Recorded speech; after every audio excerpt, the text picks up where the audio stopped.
La entrevista en Asamblea al Día. Son ya las 7 de la mañana con 32 minutos y estamos de regreso ya para el espacio de entrevistas. Queremos agradecer, está en los estudios de los medios legislativos, el economista Po Chun Lee. Vamos a hacer un análisis económico después de estos resultados electorales, no oficiales, pero ya proyectados para una segunda vuelta electoral. Economista, buenos días, bienvenido. Gracias por estar en los estudios. Una promesa cumplida. Vengo a cumplir promesas, Maritza. Siempre un gusto estar aquí, regresar de alguna manera a la presencialidad. También a traerle, dulces. Creo que también prometí traer algo. Aquí están, Traje aquí dulces. También hay varias festividades estos días. A los solteros, feliz Día del Soltero ayer. Para hoy, feliz San Valentín. Aquí está el corazoncito lleno de amor y amistad. A los, si usted de alguna manera es china, de alguna manera. También el miércoles acabó el festival de la linterna, que marca el fin de las festividades del Año Nuevo. Entonces este año es de la serpiente. Hagamos un paréntesis antes de entrar al tema económico. ¿Qué significa un año de la serpiente en la mentalidad, en el conocimiento, en el criterio chino? Porque muchas de las personas, al menos el horóscopo chino, ha tenido como bastante impacto, ¿no? Sí, o sea, es bueno porque resulta ser, y esto me mandaron el video, es el año de la transformación. Como la serpiente que se cambia de piel, es el año de la transformación. Entonces, el año que usted puede dedicarse a decir: yo quiero ser una persona diferente, quiero que las cosas cambien. Justo estamos en elecciones, entonces de alguna manera va a haber transformaciones. Entonces el año de que usted puede cambiar las cosas. Y vinculemos esto a la economía. ¿Nuestra economía ecuatoriana podría transformarse durante este 2025? No, en el año de la serpiente. Lo que falta decir de la serpiente es que la serpiente ha sido el hermano vago del dragón. El año pasado fue el año del dragón. Y al hermano que era dragón le quitaron la corona y se volvió serpiente. Entonces también no es un cambio tan abrupto, ¿no? O sea, en economía el Ecuador aparentemente no va a crecer. No va a crecer realmente. Entre economistas estamos haciendo las apuestas de cuál es la recesión que vamos a tener, si es negativo 2, negativo 5, pero hay ciertas señales, ¿no? Los últimos 3/4 del año pasado eran negativos, ¿no? Y el último cuarto, aún no salen las estadísticas, dicen que salen en abril. Pero sabíamos que hubo los apagones hasta de 14 horas y eso afecta a la producción, a pesar de que diciembre es un mes de alto consumo. Economista, porque ya después de estos resultados, pre-resultados electorales que decíamos, segunda vuelta electoral entre Luisa González y Daniel Noboa, se dio a conocer que aumentó el riesgo país, 259 puntos, ubicándose en 1162 actualmente. ¿Qué significa eso para nosotros como ecuatorianos? ¿Nos impacta?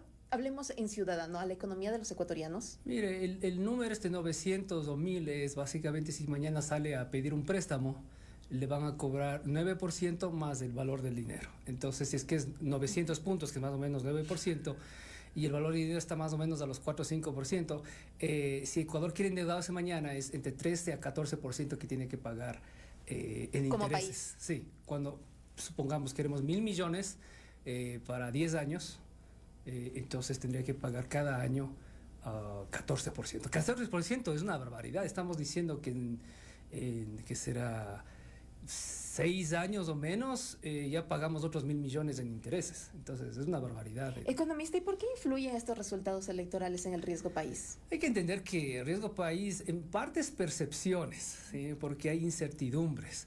Hay que entender que también estamos muy aliados con FMI, Banco Mundial y todas las calificadoras que hacen esto, ¿no? Entonces, si es que hay una probabilidad, por ejemplo, de cambios abruptos versus lo que tenemos ahora, que gane Luisa, por ejemplo, entonces hay siempre esa posibilidad, porque históricamente ya lo ha hecho, de que no quieren pagar la deuda o quieren hacer un default o quieren esperarse. ¿Y tiene una tendencia política?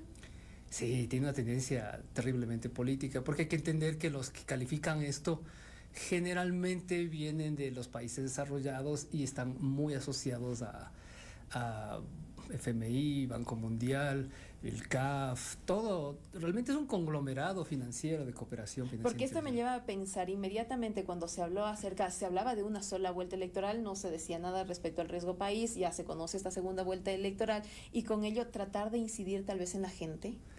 Sí, pero es que no incide en el pueblo. Realmente la otra verdad es que nosotros no somos sujetos a crédito de colocar bonos cuando tenemos, que será más de 500, 600. No somos sujetos a crédito. Tendrían que tomar un riesgo enorme los que quieren comprar esos bonos, ¿no? Entonces, y eso no afecta al ciudadano de pie, ¿no? ¿Y qué sí le afecta al ciudadano de pie en este momento? En este momento, como política económica, es que el presidente debe desembolsar lo que le debe a los proveedores. Eso sí afecta a los trabajadores, ¿no? Yo trabajo en el IAEN, al frente está la plataforma financiera, una vez a la semana por lo menos hay alguna protesta sobre páguenme lo que me deben. Entonces eso también calma los humos y reactiva la economía, porque una vez que le pague a los trabajadores, a los guardias, a las personas que limpian la plataforma, a todos los ministerios, ya tendrán con qué gastar y pagar sus deudas y la economía circular, ¿no? El ingreso de uno es el gasto de otro y así gira. Entonces esa sería una política de reactivación casi inmediata porque no podemos imprimir plata. Economista, ¿fue un momento la decisión tomada o no del presidente de la República de cambiar a su ministro de Economía? Ya no es Juan Carlos Vega y ahora está designado Luis Alberto Jaramillo. Yo creo que es para acelerar eso de los pagos, de alguna manera. Y la otra es que hay que tal vez renegociar con el FMI, a que les den un desembolso más rápido justamente para cumplir con las obligaciones que tiene el Estado. ¿Y en eso se puede llegar a algún acuerdo, una renegociación, cuando estamos totalmente endeudados? Bueno, hay que entender que nuestro presidente sí tiene buenas relaciones con el FMI, de alguna manera él también es ciudadano de allá, tiene doble nacionalidad, entonces es más probable que lo haga, especialmente porque está casi implicado que él está apoyado por Estados Unidos, ¿no? Economista, hay un faltante del desembolso del último crédito que se aprobó por parte del Fondo Monetario Internacional. Si hay una renegociación, ¿se puede ver afectado? Más probable, siempre ve en contexto, ¿no? ¿Qué está sucediendo en el país? Sí afectará, pero lo que les importa ahora es tener esa liquidez y poder, por ejemplo, pagar a proveedores o contratos que tienen que pagárselos, ¿no? ¿Usted cómo proyecta el escenario político-económico de ganar la tendencia, por ejemplo, de mantenerse en el poder Daniel Noboa para este 2025 o lo que sucedería si también Luisa González llega al poder en el ámbito económico? Yo creo que cualquiera de los dos tendría que hablar de la inversión pública, ¿no? Lo que ha hecho el presidente el último año es solo creo que ha ejecutado el 54% de ese plan anual de inversiones. Entonces es terrible, ¿no? Ahí es por eso que no vemos obra pública en general. Entonces sabemos que históricamente la revolución sí ha hecho estos gastos y eso sí tiene digamos, un efecto multiplicador en la economía. ¿Y se podría hacer con las deudas que tiene el país, con el faltante, el déficit que se ha hablado, se podría trabajar? Porque escuchamos muchas ofertas de campaña, pero en la práctica ¿se puede hacer? Se puede hacer, pero por eso hay que ver cuánto es ese fondo. Ese fondo creo que estaba menos de 1.000 millones. Entonces, si eso aumenta y se saca plata de donde sea, es posible. Un déficit de 4.000 millones de dólares se hablaba. Sí, el déficit fiscal es de 4.000 millones. Pero la otra realidad es, acuérdese que estos son presupuestos. Al final, en finanzas públicas, ¿cómo funciona? Es usted si ya manda básicamente esa certificación que se lo va a gastar, el ministerio le desembolsa. Entonces, si usted tiene un presupuesto de 100 millones como la policía, pero realmente solo se gastó 20, 30 en sueldos y hay un 70 que no logró comprar equipos, realmente no va a haber ese déficit, ¿no? Claro que en la contabilidad parece déficit, pero en la realidad no es. Economista, se hablaba también acerca de estas propuestas de mantener el IVA, el impuesto al valor agregado, en el 15% o bajarlo al 12%. ¿Qué tan conveniente le resulta al país? No sé si es que ya los ecuatorianos nos acostumbramos a pagar más IVA o podríamos o necesitamos volver a un 12% de IVA. Es que una vez que sube no baja, porque en la realidad es como lo que hicieron con la comida de mascotas, ¿no? El famoso meme o el famoso foto que sale en internet, que igual están cobrando $40 por el mismo kilo de comida, esa bolsa de comida de animales. Lo que hacen es desglosar o no glosar, o glosarle encima, ¿no? Entonces ahí está, no ha cambiado, ¿no? Aunque quiten el IVA, sabemos que en la práctica los precios no bajan. Entonces de 15 a 12, el único afectado sería el gobierno, porque es más fácil trabajar con más ingresos que con menos. Y esto a pesar de la recaudación, porque se ha dicho que es una recaudación tributaria histórica, pero si vamos al ciudadano, insisto, la gente dice no he visto transformada esa plata de la recaudación en algo tangible, algo palpable, observable. Sí, es lo que le enoja a la gente que paga impuestos. Digo, están rompiendo récords en recaudaciones y ¿dónde está la plata? ¿Dónde está la seguridad? ¿Por qué no arreglan las calles? No llego a mi destino a tiempo porque tengo que sortear los baches. Me voy al IES, no hay medicina. Siempre dicen que plata sí hay, pero no hay gestión o los equipos están botados. ¿Y es plata Entonces, que se va al pago de la deuda? yo creería que sí, porque al menos lo que nos da el FMI, casi el 80% de eso se va a pagar deuda antigua. Unos 500 millones se podrán utilizar como liquidez. Porque, por ejemplo, de los 2.000 millones de dólares que aproximadamente entregó el Fondo Monetario Internacional, casi todo se fue también a ese mismo pago. Claro, y eso es para seguir cumpliendo y vengan los próximos, digamos, desembolsos, pero por cumplir, porque la otra verdad también es esa, ¿no? Si usted no cumple, no le van a dar. O sea, ¿no? Eso funciona en todo el mundo. Pero ¿de qué nos sirve endeudarnos más si estamos con esa misma deuda pagándole el mismo Fondo Monetario Internacional? Porque no hay nadie más que nos preste. O sea, ¿cuál es la otra opción? ¿Y China? ¿Qué tanto China se es cuestionó? posible. China es más caro, pero ellos no ponen condiciones de política económica, no le dice reduzca el gobierno y no le dice cómo gastárselo. Entonces hay esa ventaja, a pesar de que las tasas son más altas y los plazos más largos, pero ellos lo ven como una transacción financiera, no lo ven como te presto barato, pero necesito que cambie ciertas cosas en tu país. O sea, pero ¿cuál es la situación? Porque si uno ve así que China no le impone nada, mientras que el Fondo Monetario sí, pero ¿por qué si vamos al Fondo Monetario y no vamos a China? Es en parte porque el Fondo Monetario es un conglomerado, entonces no solo es FMI directamente, sino también tenemos acceso, si es que es necesario, a la banca privada, Morgan Stanley, Goldman Sachs, que también tienen otros productos financieros que son atractivos al país. Y también está asociado a la CAF, a la FLAR, o sea, hay muchas siglas en relación a esos préstamos. Entonces, no solo es el FMI es la llave para entrar a todos estos conglomerados. ¿Y tenemos otra opción de financiamiento internacional? Y creeríamos que no, o sea, hoy en día los grandes son China y Estados Unidos, y China tiene el otro banco de los BRICS, pero hasta que lleguemos a asociar, el banco de los BRICS prefiere proyectos de alguna manera verdes, sostenibles, entonces hay que ir a, como quien dice, pelear o concursar por esos fondos. ¿Habrá tal vez ese recelo político, el hecho de voy al Fondo Monetario Internacional para no quedar mal con Estados Unidos y no me voy para China u otros financistas internacionales? En la era de Trump, más probable que sí. Trump sabemos que tiene una injerencia tremenda en las instituciones que están bajo su control, ¿no? Porque es el presidente. Y eso sí afecta, ¿cierto? Y regresando a eso, ¿no? En la economía, lo que vemos ahora básicamente las deportaciones masivas es que las remesas van a bajar, ¿no? ¿Y esto cuánto le impactará a nuestro país? Porque se habla aproximadamente de 30 a 32 mil ecuatorianos que serán deportados. Sí, si es que hablamos de remesas, son casi 6.000 millones. Eso se reducirá en parte porque algunos van a ser deportados, otros se están escondiendo y no pueden trabajar, ¿no? Ya se oye de que las cosechas en ciertas partes de California, Arizona, no tienen a gente de recoger, están pudridos en el campo y eso va a afectar a la escasez de alimentos que tenga Estados Unidos. ¿Y Ecuador está preparado económicamente para recibir a los compatriotas deportados? Porque ayer la canciller hablaba acerca de toda esta estrategia que se va a hacer. Entre ellos hablaba de este bono de 400 algo de dólares que se va a entregar, más fuentes de empleo, más capacitaciones e incentivos para que, decía ella y también otras autoridades, que quienes vienen del exterior vienen con otra mentalidad en materia de emprendimientos. Sí, es posible. Realmente creo que, y los compatriotas, yo también soy inmigrante o hijos de inmigrantes, y realmente sí es otra mentalidad. O sea, cuando decimos los mejores ecuatorianos están afuera, porque llegan a otro país y se convierten. O sea, ¿no? Ahí sí trabajan duro, nunca llegan atrasados. Claro, no. Los ecuatorianos tenemos muy buena fama en Estados Unidos de ser los mejores trabajadores, ¿no? Entonces, es como que, ¿y qué pasó? O sea, ¿no? ¿Por qué tuvieron que irse allá para mejorar?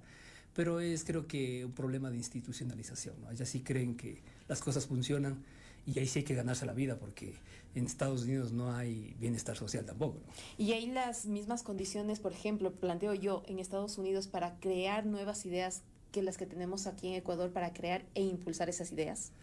Es posible, pero hoy en la era de la globalización, al menos la información ya es casi gratis, hay buena información. Entonces, si usted ya lo pensó, alguien más ya lo pensó también. Por eso es que el que quiera hacer encebollado va a YouTube, ve algunas recetas y ya tiene una idea de cómo hacerlo uno mismo, ¿no? Antes sí era el secreto de la abuela, pero eso ya está cambiando. Entonces, hoy en día más bien el emprendimiento es más sobre plataformas, ¿no? Cómo crear plataformas que mejoren ese proceso o ese servicio. Y mantener el emprendimiento, que es lo más complicado. Es complicado porque no le dicen las otras estadísticas. El 70% de los emprendimientos fallan.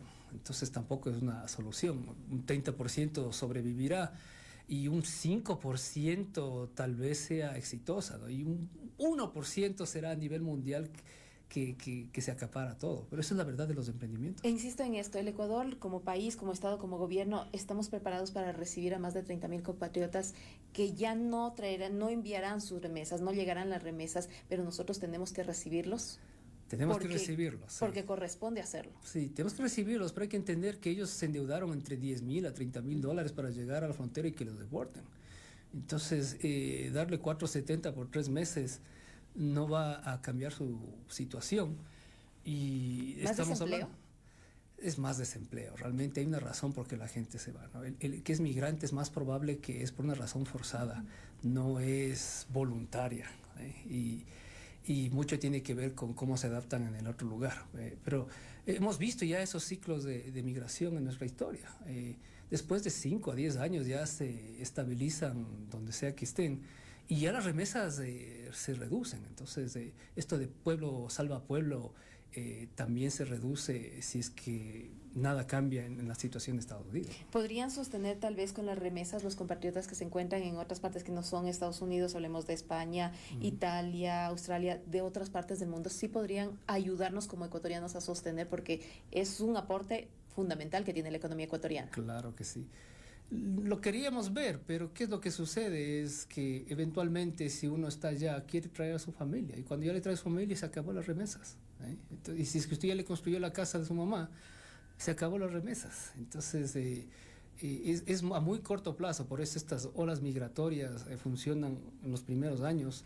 Generalmente después del quinto o séptimo, regularizan su situación y ya no. Estados Unidos es más atractivo porque de vez en cuando, ¿qué pasa con la política? Ellos sí hacen esas amnistías o cierta flexibilización para legalizarle. Obama y Biden de alguna manera lo hicieron. Trump quiere cerrar todo esto, ¿no? Y a propósito de Trump, en una de las notas decía, Trump eleva los aranceles para equiparar con los de cada nación. ¿Esto nos afecta a nosotros? A nosotros no, porque nuestra exportación a Estados Unidos es complementaria. O sea, nosotros no competimos en innovación y desarrollo con Estados Unidos, más bien vamos materia prima y tiene que ver más con alimentos. Ahora que van a deportar masivamente a los que trabajan en el campo, tal vez hay una oportunidad para los camaroneros, bananeros, etcétera, ¿no? Economista, nosotros como país debemos abrirnos a nuevos mercados. El presidente Daniel Noboa al menos cerró la posibilidad con México para continuar con estos diálogos en materia comercial para la Alianza del Pacífico, pero sí ya habló acerca de este acuerdo con Canadá. Está en proyección el de Corea del Sur, pero el cerrarse a un mercado, abrirse a otros, ¿sí nos aporta? Sí nos aporta si es que podemos venderle más o si es que tenemos la probabilidad de venderle más. Entonces, el momento, ya por eso hay que hacer ese análisis. Si es que yo voy a vender más a ese país, con gusto le firmo cualquier día, ¿no? Pero si es que nosotros acabamos comprándoles más, entonces va a haber un déficit. ¿Y de dónde sacamos esos dólares para comprar las cosas? Porque 27% adicional de aranceles a los productos mexicanos anunció el presidente. Claro, anunció, pero realmente para ellos somos como ni siquiera la hormiga. Yo creería que somos las bacterias en la boca de la hormiga. Así de pequeño es esa relación comercial. Entonces a ellos no les afecta. Estados Unidos sí saltan, ¿no? Entonces, y de ahí más probable, bueno, sí es verdad. Nosotros traemos productos de mayor valor, que son medicinas. Entonces eso sí va a tener un valor más alto. Mientras que exportamos creo que más que nada cacao a ellos, ¿no? Nosotros como país necesitamos un TLC con Estados Unidos, algo que ha generado, pero levantamientos, movilizaciones cuando se habla acerca de un tratado comercial con Estados Unidos. Si es que analiza las cifras en la práctica, casi tenemos un TLC, porque nuestros productos, a los que los enviamos, casi no tienen aranceles. Y importamos cada vez un poco menos de Estados Unidos en relación a China, por ejemplo. Entonces, tener un TLC o no, al menos de la práctica, no afecta tanto, pero sí es bueno tenerlo en papel por esas certidumbres para los exportadores. Economista, ¿usted con qué país cree que el Ecuador debería suscribir un acuerdo comercial? No sabemos, realmente hay que hacer ese estudio de mapas complementarios, digamos, ¿sí? Normalmente queremos venderle cosas de los que ya tenemos y idealmente también yo creería más bien hay que industrializar de alguna manera el país, ¿no? Esa es la manera de agregar valor a lo que hacemos. ¿En qué ramas? Por ejemplo, en el caso de banano, ya pensar más en harinas, en pensar en chifles, pensar en licor de banano, por ejemplo. Licor de banano y de ahí hacerle el marketing de que... Innovar. Sí, realmente el banano cuesta mucho, pero hecho licor con una marca y decirle que este está añejado 20 años, tiene un mucho mayor valor que solo vender banano. Nos falta bastante en innovación, en transformar los productos, la materia prima que exportamos. Sí, nos falta. Y no solo eso, es que requiere también apoyo del Estado, ¿no? Realmente estamos hablando de políticas de transformación productiva y eso sí nos afecta, ¿sí, no? O sea, también queremos trabajar en asociaciones con multinacionales para entender cómo exportan ellos a nivel mundial o cómo se manejan multinacionales. Queremos también transferencia de tecnología. Entonces, hay varias cosas en inversión extranjera que nos interesaría tener, pero también requiere de que exista básicamente, como quien dice, un ministerio de la transformación productiva, ¿no? Para llegar allá. Economista, estamos conversando con el economista Pochunli respecto a la situación económica de nuestro país. ¿El Ecuador podrá soportar una nueva crisis energética? Se anuncia que empezará este estiaje nuevamente en abril y tal vez con más fuerza también desde septiembre, octubre de este año, algo similar a lo que sucedió en 2024, cuando se hablaba de 12 millones diarios en pérdidas para el sector productivo. Así es. Bueno, ahorita yo creo que estamos mejor preparados porque sabemos que en abril en adelante va a quemar las papas, entonces estamos viendo si es que Colombia nos va a seguir vendiendo energía, si es que hasta abril ha dicho. Sí, si es que esas barcazas, pero ahorita lo que estamos sufriendo es básicamente inundaciones, entonces todo depende del clima, ¿no? Ahorita nos hemos salvado porque ha llovido como nunca, pero es latente y ya sabemos que es un problema político para quien sea, entonces estoy seguro que quien gane las elecciones sabe que eso es prioridad número uno. ¿Pero las empresas podrán mantenerse nuevamente o podrán levantarse después de la crisis que vivimos 2024? Yo creería que sí, tenemos los empresarios muy resilientes, a pesar de toda la desinstitucionalidad que tenemos, aún hay productividad, aún se exporta. El empleo sí nos preocupa también, es de lo que estamos hablando, y eso es lo que la gente no entiende. ¿Cómo va a ser que el empleo es 4.1 a 4.5 de desempleo? Pero tasa de mendicidad ha aumentado, a nivel cualitativo en percepción, parece que la gente no tiene trabajo.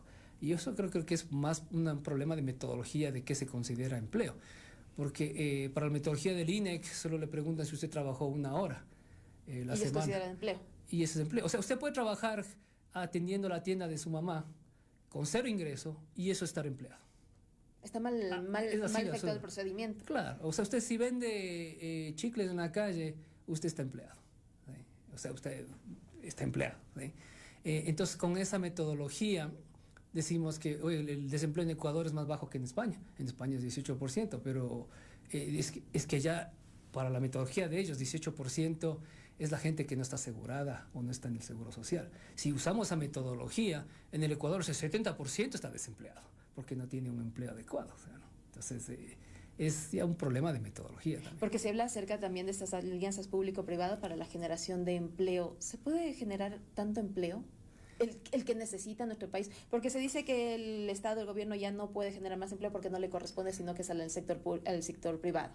De acuerdo, las alianzas público-privadas están ya es la moda, ¿no? Pero depende de qué proyecto, porque hay concesiones para solo el ticket del metro y hay concesiones para hacer un puente, hay concesiones para hidroeléctricas, para aerocables, transporte. Entonces depende de qué tipo de alianza público-privada es la que atrae el empleo. Pero sí es verdad, no tenemos tanto dinero para la infraestructura, entonces es verdad que las alianzas público-privadas nos ayudan. Finalmente, economista, ¿le aportará a la economía de nuestro país una reforma laboral? Porque el presidente hablaba en esta última entrevista que concedió en insistir en el trabajo para el sector joven, decía por horas, para que puedan estudiar y trabajar. Y que tal vez no sería únicamente para los jóvenes, sino tal vez se podría abrir el abanico para todos. Sí, todo. Lo que sí creo yo, al menos solo es mi opinión, es que existe esa flexibilización laboral para industrias, pero sin perder los derechos, ¿sí? Si es que, por ejemplo, todo el mundo sabe que algunos restaurantes, cevicherías especialmente, hay más demanda el fin de semana. Entonces su momento de trabajar esas 40 horas debería ser alrededor de ese fin de semana. Pero no pierda el resto de derechos, ¿no? Los 13º, cuartos, fondo de reserva, afiliación al IES. Pero dele esa flexibilización y no lo cuente como sábado, domingo se paga el doble, entonces yo solo trabajo 3 días y es como trabajar toda la semana. Entonces hay que, de alguna manera, crear flexibilización por industria, porque no es lo mismo restaurantes o entretenimiento, los bares, que una fábrica, y no es lo mismo que el sector público. Aquí hemos diseñado todo alrededor del sector público, que es del 9 a 5 básicamente, el trabajo. Entonces hay que flexibilizar de esa manera sin perder esos derechos de los pagos extras, del seguro social, vacaciones, etc. Son ya las 7 de la mañana con 58 minutos. Queremos agradecer al economista Pochun Lee este análisis económico de la situación del Ecuador y las posibles proyecciones para este 2025. Muchísimas gracias. Muchas gracias, Marita, y siempre un gusto. Trataremos de venir más a menudo. Lo esperaremos aquí, por supuesto, a través de la señal de los medios legislativos. 7 de la mañana con 59 minutos. Momento también de escuchar a Carlos Pérez Paz con la agenda legislativa.